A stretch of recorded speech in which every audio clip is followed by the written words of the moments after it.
Hello friends. आज का topic जो हम डिस्कस करने वाले हैं वो है अल्फा न्यूमेरिक सीरीज। इन पे बहुत सारे क्वेश्चंस आते हैं वनडे एग्जाम्स में, जैसे एसएससी सीजीएल, सीएचएसएल, एसआई या कांस्टेबल के एग्जाम्स, रेलवेज, बैंकिंग। बैंकिंग में खासकर काफी क्वेश्चंस हैं जो अल्फा न्यूमेरिक सीरीज पे पाए गए हैं। बहुत आसान होता है। अल्फा का मतलब अल्फाबेट या लेटर्स बोल सकते हैं, न्यूमेरिक नंबर या संख्याएं। इन दोनों के मिक्सचर पे आधारित जो सीरीज होती हैं उनके बारे में आज अब बात करेंगे। तो चलिए शुरुआत करते हैं एग्जाम्पल से। ये आपके सामने एक सीरीज दे रखी है। Study the following arrangement carefully and answer the questions given below. तो ये सीरीज पढ़ने से तो कुछ फायदा है नहीं। इसमें हल्का सा ओवरव्यू अगर आप देखेंगे तो लेटर्स भी हैं और नंबर्स भी हैं। तो डायरेक्टली क्वेश्चन पे जाइए, वही आपको बताएगा कि किस तरह से, किस नजरिए से आपको इस सीरीज को देखना है। अब क्वेश्चन है, how many such numbers are there? ऐसे कितने नंबर्स हैं in the above arrangement, each of which is immediately preceded by a consonant and immediately followed by a vowel. अब ये रहा number, it is immediately preceded मतलब ठीक इससे पहले एक कॉन्सोनेंट होना चाहिए, एंड इमीडिएटली फॉलोड मतलब ठीक इसके बाद एक वॉवल होना चाहिए। तो ये अरेंजमेंट हमें चाहिए, कॉन्सोनेंट, नंबर, वॉल। तो ये आप अगर लिख लें तो ये आपके सामने रहेगा और इसके अनुसार आप जांच लेंगे। अब वो नंबर मत ढूंढिए, अब आप लेफ्ट से राइट देखेंगे तो पहले कॉन्सोनेंट आएगा। अब वो कॉन्सोनेंट ढूंढिए जिनके इमीडिएटली बाद में नंबर आता है और नंबर के इमीडिएटली बाद में वॉवल आता है। तो चलिए, ये रहा एक कॉन्सोनेंट, इसके बाद में नंबर नहीं आ रहा है तो छोड़ दीजिए। अब ये रहा एक कॉन्सोनेंट, इसके बाद नंबर नहीं आ रहा है, छोड़ दीजिए, ये कॉन्सोनेंट नहीं है। ये रहा एक कॉन्सोनेंट, इसके बाद है नंबर और उसके बाद में वॉवल नहीं आ रहा है, तो के भी यहां पर फिट नहीं होगा। बी से स्टार्ट करते हैं। ये कॉन्सोनेंट, उसके बाद में नंबर नहीं है, ये आई है। फिर इधर से स्टार्ट करें तो ये कॉन्सोनेंट नहीं है, आई जो है वो एक वॉवल है। ऐसे आगे बढ़ते जाएं, कॉन्सोनेंट, उसके बाद नंबर नहीं आ रहा है, जे कॉन्सोनेंट, उसके बाद नंबर नहीं आ रहा है, ई आ रहा है।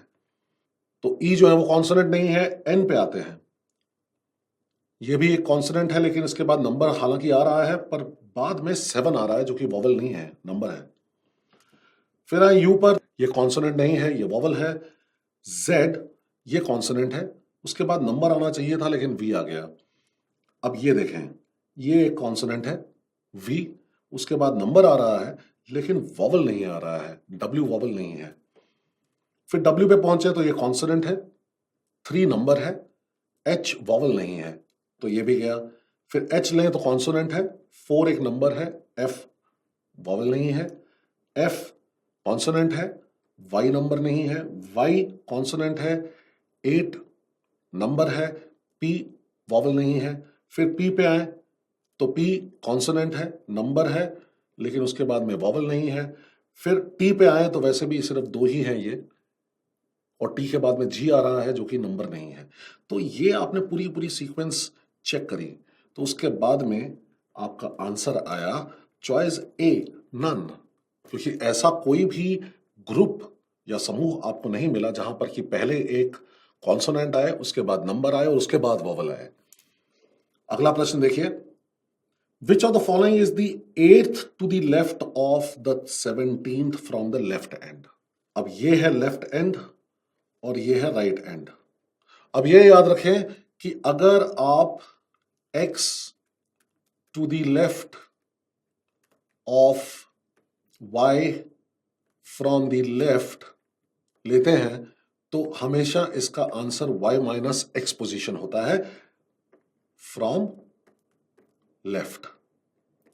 कहने का अर्थ यह है कि सबसे पहले आप देखेंगे 17th फ्रॉम द लेफ्ट, तो काउंट करें 1 2 3 4 5 6 7 8 9 10 11 12 13 14 15 16 17, मतलब हम पहुंच गए V पर। Then 8th to the left of V, ये रहा लेफ्ट, ये रहा right. 8th to the left ले लें, 1 2 3 4 5 6 7 8, तो हमारा आंसर आना चाहिए M। जो कि दिया गया है चॉइस ए में। अब एक बार ये रूल देखें जो मैंने आपको बताया यहां पर। तो 17 फ्रॉम लेफ्ट अगर आप लेते हैं और उसके बाद में इसके 8th टू द लेफ्ट जाते हैं तो 17 माइनस 8 बनता है 9। तो आप डायरेक्टली 9th लेटर पे जाएं। देखिए 1 2 3 4 5 6 7 8 ये रहा 9th लेटर। तो M यहां पर 9th लेटर है। इससे आपका समय बचता है, नहीं तो आप पहले 17th लेटर जाएंगे लेफ्ट से, फिर उसके लेफ्ट में आप 8 लेटर्स आएंगे, इस पे काफी समय लग जाएगा। तो आप चाहें तो इस रूल का इस्तेमाल कर सकते हैं। Next, 4 of the following 5 are alike in a certain way based on their positions in the above arrangement and so form a group. Which is the one that does not belong to that group? E9J. Alright. तो अब आप जरा third question देखिए। 4 of the following 5 are alike in a certain way based on their positions in the above arrangement and so form a group. Which is the one that does not belong to that group? तो ये आपके सामने 5 groups they रखे हैं। तो इसमें आपने ये देखना है कि 5 में से 4 ग्रुप्स जो हैं उनके बीच में कुछ सिमिलैरिटी है, कॉमनैलिटी है, समानता है, और 5वां जिसमें वो समानता नहीं है या सेम कैरेक्टरिस्टिक नहीं है उसे हम अपना आंसर बनाएंगे, वो इस ग्रुप से बाहर हो जाएगा।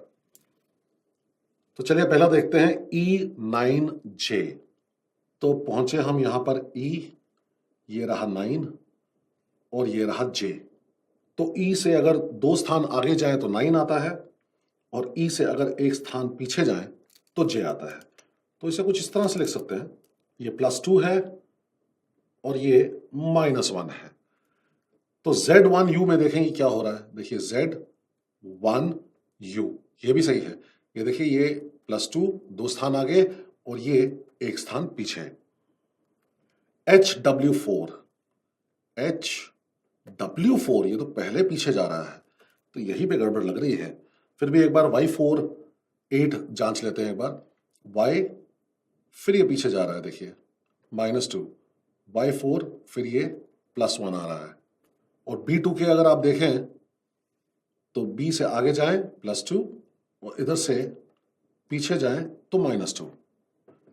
चलिए नेक्स्ट क्वेश्चन देखते हैं।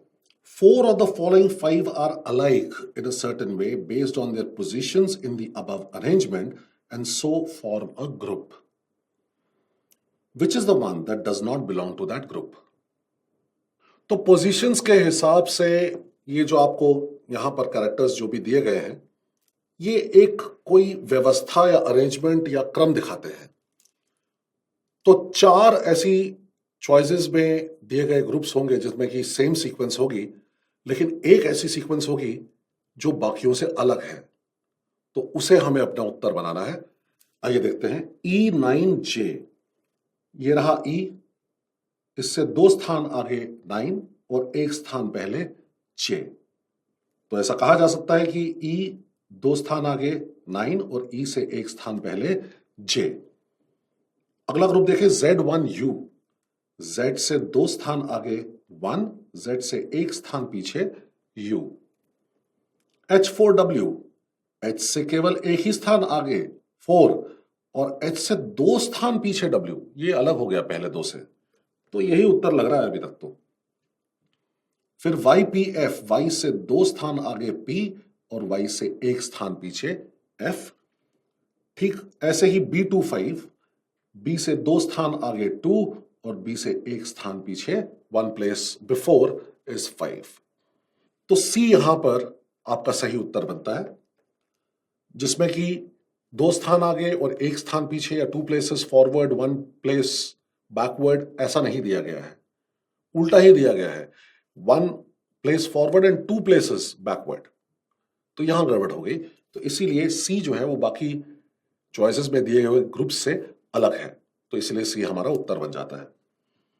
Fourth, which of the following is the 6th to the right of 19th from the right end? तो ये भी वही है। आप इसमें अभी भी y माइनस एक्स लगाएं फ्रॉम द राइट साइड। मैं आपको दोनों तरह से करके बताता हूं। ये रहा राइट एंड, यहां से काउंटिंग स्टार्ट करें 6th to the right of 19th from the right end। पहले 19th from the right and एक बार देख लेते हैं कि कौन सा कैरेक्टर आएगा। 1 2 3 4 5 6 7 8 9 10 11 12 13 14 15 16 17 18 19। हम पहुंचे ई पर। ये इसका लेफ्ट, ये इसका राइट। अब यहां से राइट कितना जाना है? 6th to the right of, 6th to the right जाइए। 1 2 3 4 5 6। तो 6th to the right from E is V. तो हमारा उत्तर आया चॉइस सी। लेकिन जैसे मैंने आपको y माइनस एक्स बताया है, ठीक वैसे ही कीजिए। 19 माइनस 6 इज 13। तो आप राइट से सिर्फ 13th लेटर अगर गिनेंगे तो ये देखिए 13 यहां पे लिखा हुआ है। तो V is 13th letter from the right side. इसमें एक बार आगे जाकर पीछे आने की जरूरत नहीं पड़ेगी और उससे हमारा समय बचेगा। सो ये 13 फ्रॉम राइट है। Next, how many such consonants are there in the above arrangement, each of which is immediately preceded by a number and immediately followed by another consonant. तो ऐसे कितने कॉन्सोनेंट हैं जिससे पहले नंबर हो और कॉन्सोनेंट के बाद में कॉन्सोनेंट हो? NCC, ये वाला अरेंजमेंट चाहिए हमको। तो आइए यहां पर इसी तरह का अरेंजमेंट देखते हैं। और शुरुआत कहां से करेंगे? शुरुआत करेंगे नंबर से। और एक नंबर के बाद में अगर दो कॉन्सोनेंट्स आ रहे हैं तो वो वाला ग्रुप हमें चाहिए होगा, वो हमारा उत्तर बनाएगा। तो ये रहा नंबर, इसके बाद में दो कॉन्सोनेंट्स नहीं आ रहे। देखिए ये एक वॉवल है आई। तो ये रहा एक और नंबर, उसके बाद में ये कॉन्सोनेंट है NCC।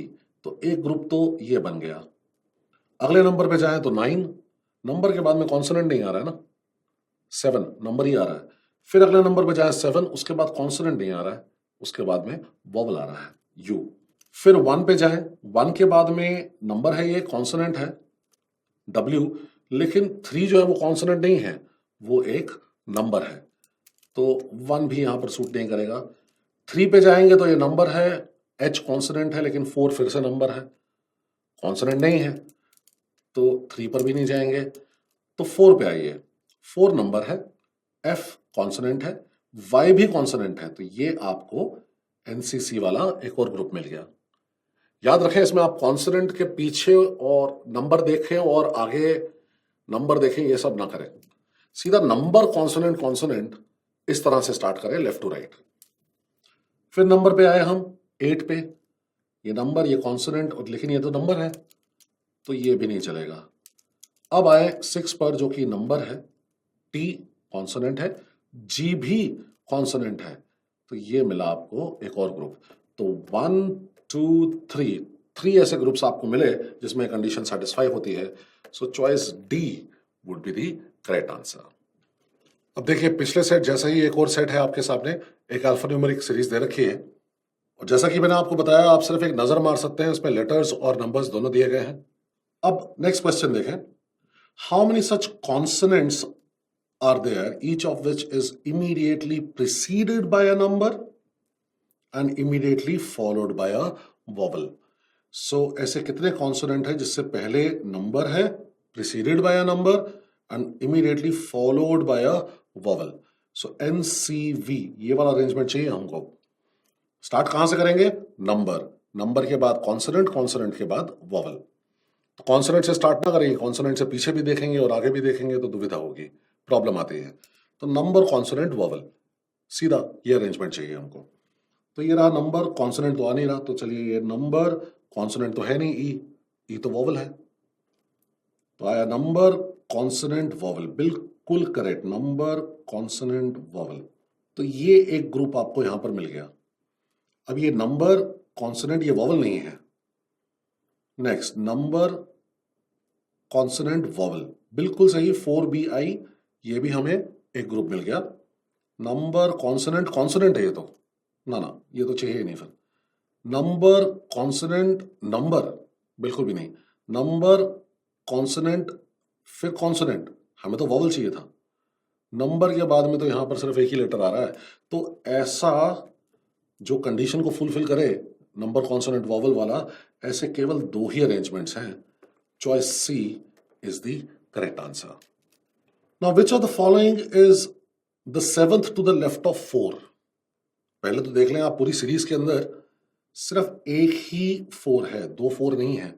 ये इसका लेफ्ट हो गया, ये राइट है। लेफ्ट जाना है हमने और देखना 7th to the left. So 1 2 3 4 5 6 7। So 7th to the left of 4 is letter M, जो कि दिया गया है हमें चॉइस ए में। Next question, how many such vowels are there each of which is immediately preceded and also immediately followed by a consonant. मतलब हमें consonant vowel consonant ऐसा अरेंजमेंट चाहिए। तो चलिए कॉन्सोनेंट से ही शुरू करते हैं। कॉन्सोनेंट के बाद वॉवल चाहिए था, ये वॉवल तो है नहीं, ये तो नंबर है, ये वॉवल है। चलिए कॉन्सोनेंट वॉवल आना चाहिए था, यहां पर भी कॉन्सोनेंट आ रहा है, फिर तो जे से भी नहीं कर सकते हम स्टार्ट। आर से करें कॉन्सोनेंट वॉवल आना चाहिए था, सीवीसी चाहिए था हमको, तो ये भी नहीं बन रहा है। इसमें एक तरीका और क्यों ना लगाए हम कि यहां पर हम सीधे सीधे C for consonant, V for vowel और N फॉर नंबर लिखते चले जाएं, ताकि हम वो वाला ग्रुप फाइंड आउट कर सकें जो ये कंडीशन को सेटिस्फाई करे।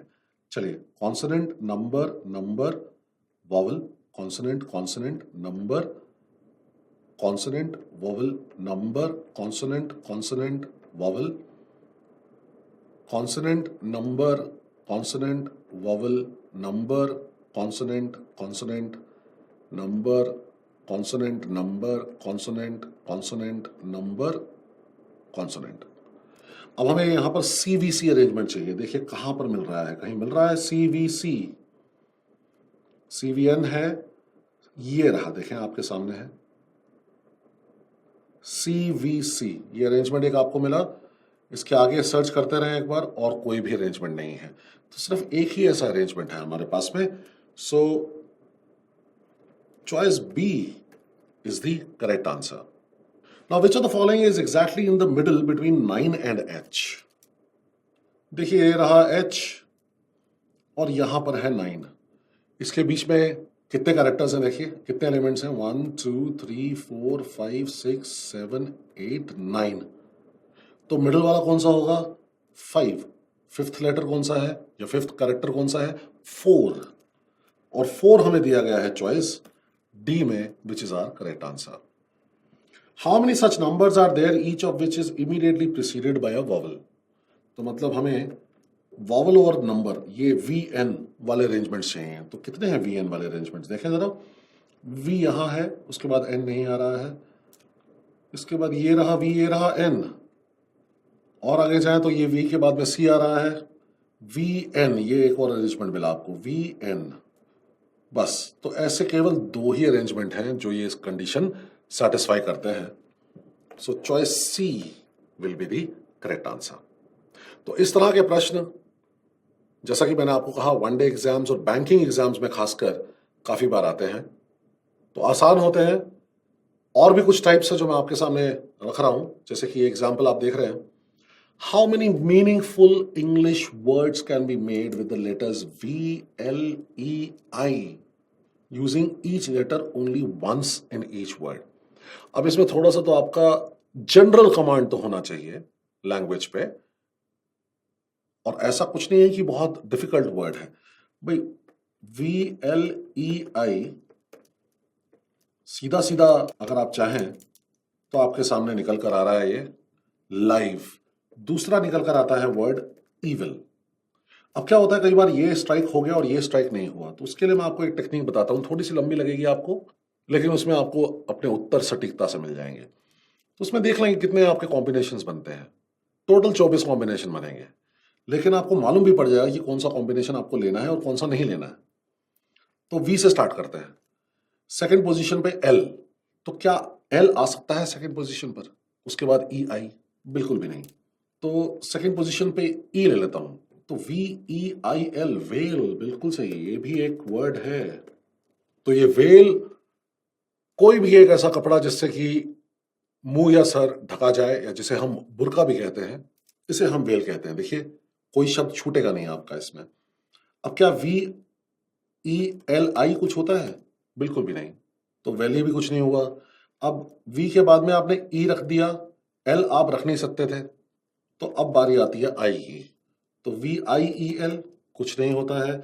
VILE, ये भी कुछ नहीं होता है वाइल। तो VILE ये भी इंग्लिश का वर्ड है, ये को निकल कर आया। वाइल का मतलब होता है कुछ बहुत ही खराब, अनप्लेजेंट। तो ये दो शब्द तो आपको सिर्फ वी से स्टार्ट होते हुए मिल गए। वी के आगे एल रख नहीं सकते थे। ई आपने ट्राई कर लिया, आई आपने ट्राई कर लिया।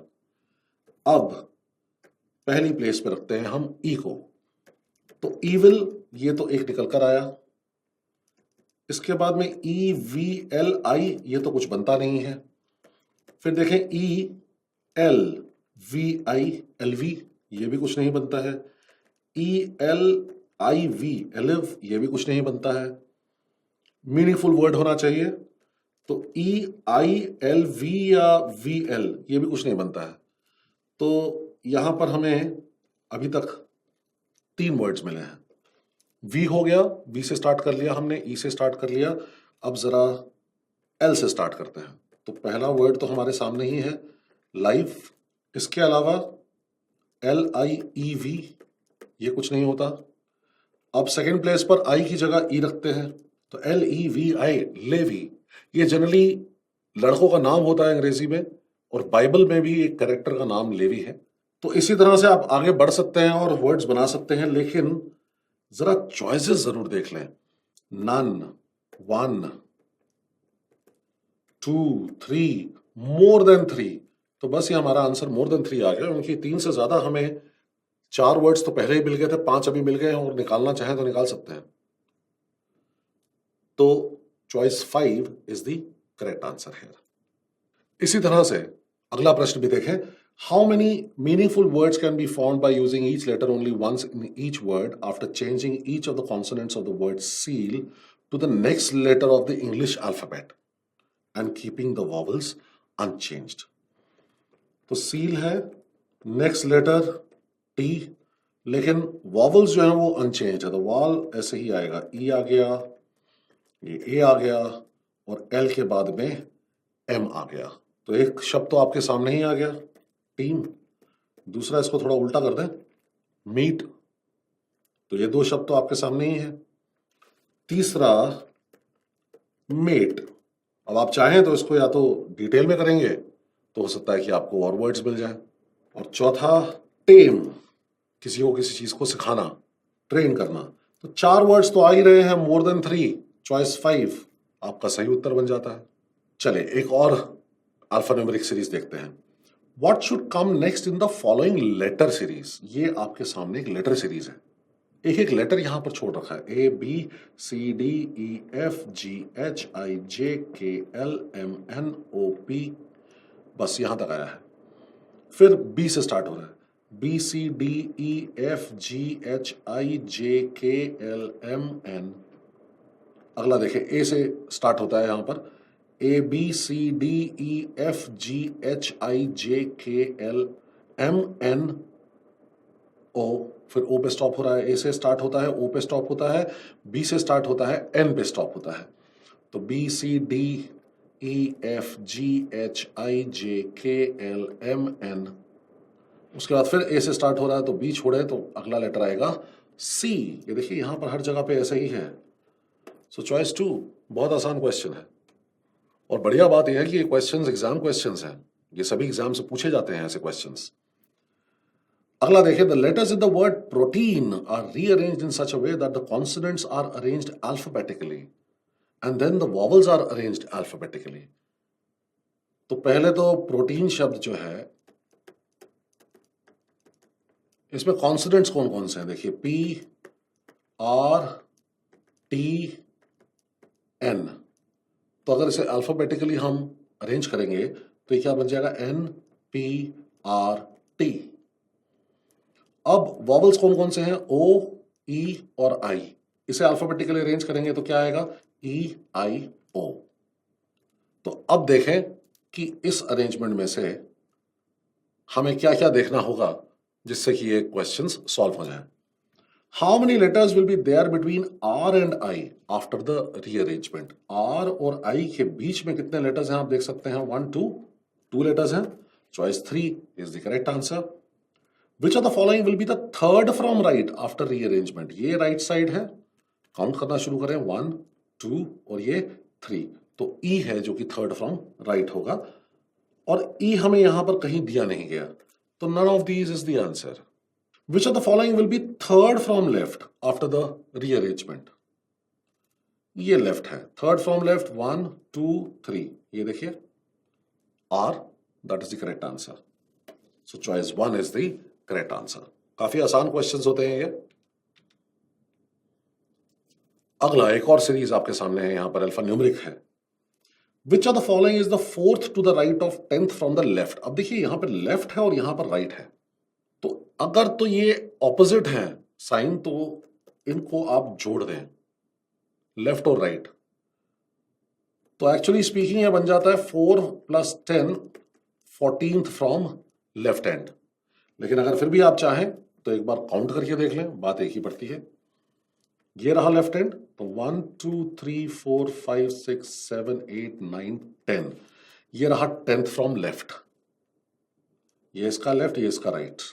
फोर्थ टू द राइट, 1 2 3 4, तो ये देखा जाए तो ये 14 फ्रॉम लेफ्ट ही है जैसे हमने यहां पर किया है, तो डायरेक्टली आप 14th लेटर काउंट कर लें लेफ्ट से, तो आंसर आता है पी, जो कि दिया गया है चॉइस 1 में.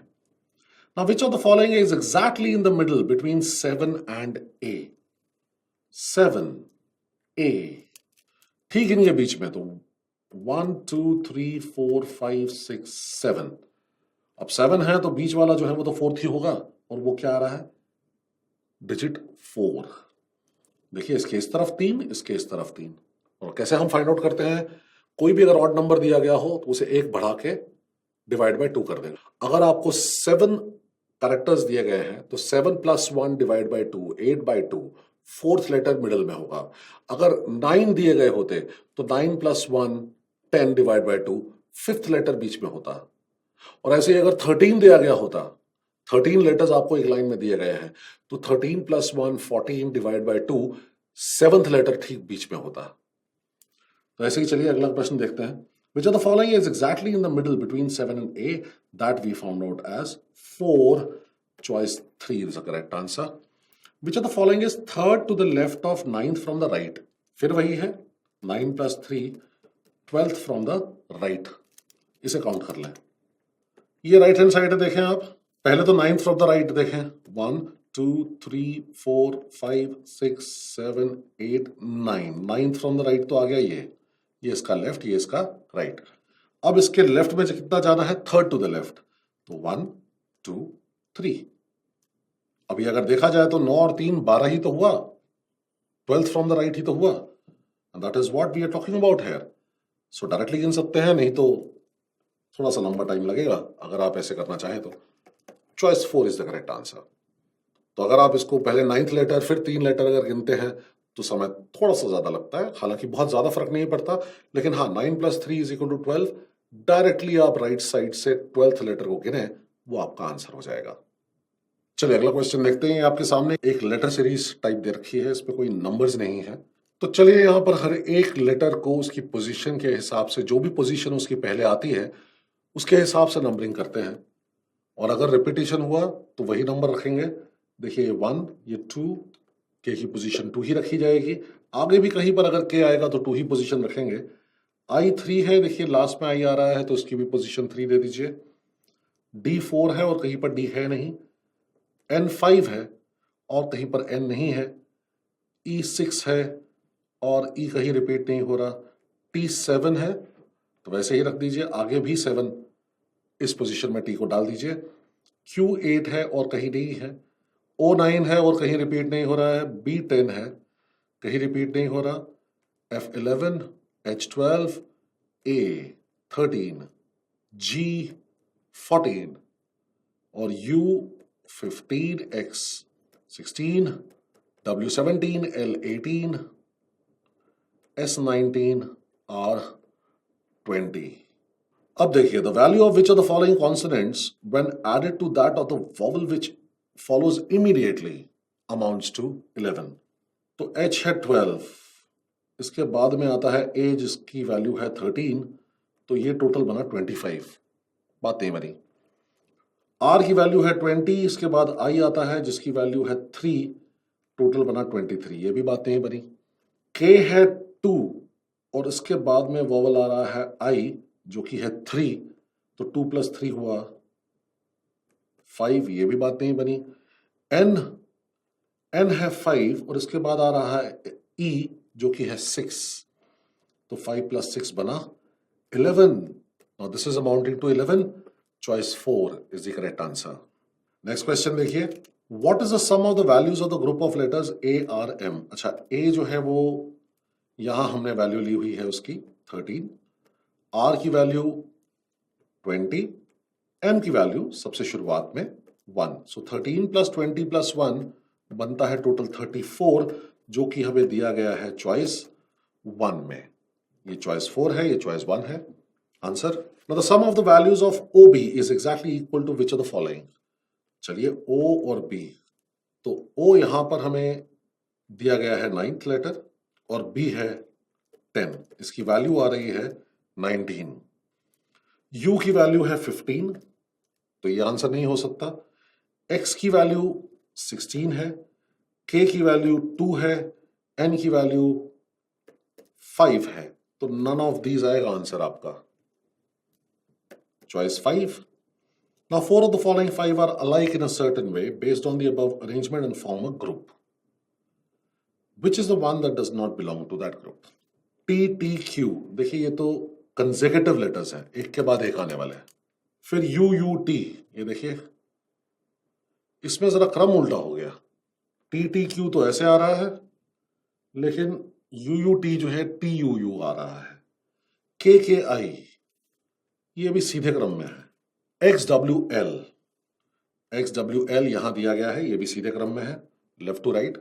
और WLS, ये रहा WLS, ये भी सीधे क्रम में दिया गया है, लेफ्ट टू राइट, बस यही एक उल्टा क्रम है। So choice 2 will be the correct answer. Now value of A is exactly equal to the total value of which of the following pairs? अच्छा, A की वैल्यू क्या है यहां पर? 13, तो DO, D की वैल्यू 4, O की वैल्यू 9, तो 4 + 9 बना 13, तो A तो करेक्ट है। QE, Q की वैल्यू 8 और E की वैल्यू 6, 8 + 6 बना 14, ये करेक्ट नहीं है। अगला M और H, M की वैल्यू 1 और H की वैल्यू 12, ये भी बना टोटल 13, तो C भी सही है। तो नन ऑफ दीज यहां पर आंसर आएगा, रीजन बीइंग कि हमारा आंसर यहां पर सही होना चाहिए ओनली A एंड C। तो नन ऑफ दीज मार्क करें आंसर, बिल्कुल भी ना हिचकिचाएं। तो इस तरह के कुछ क्वेश्चंस हैं जो बैंकिंग के एग्जाम में खासकर काफी बार आए हैं, तो इनकी प्रैक्टिस कीजिए, काफी आसान क्वेश्चंस हैं। और आज की क्लास को रिवाइज जरूर कीजिए। अगली डिस्कशन में आपसे फिर मुलाकात होगी, तब तक के लिए मुझे इजाजत दीजिए। Work hard, revise regularly, study and succeed. Wish you all the best. Thank you so much.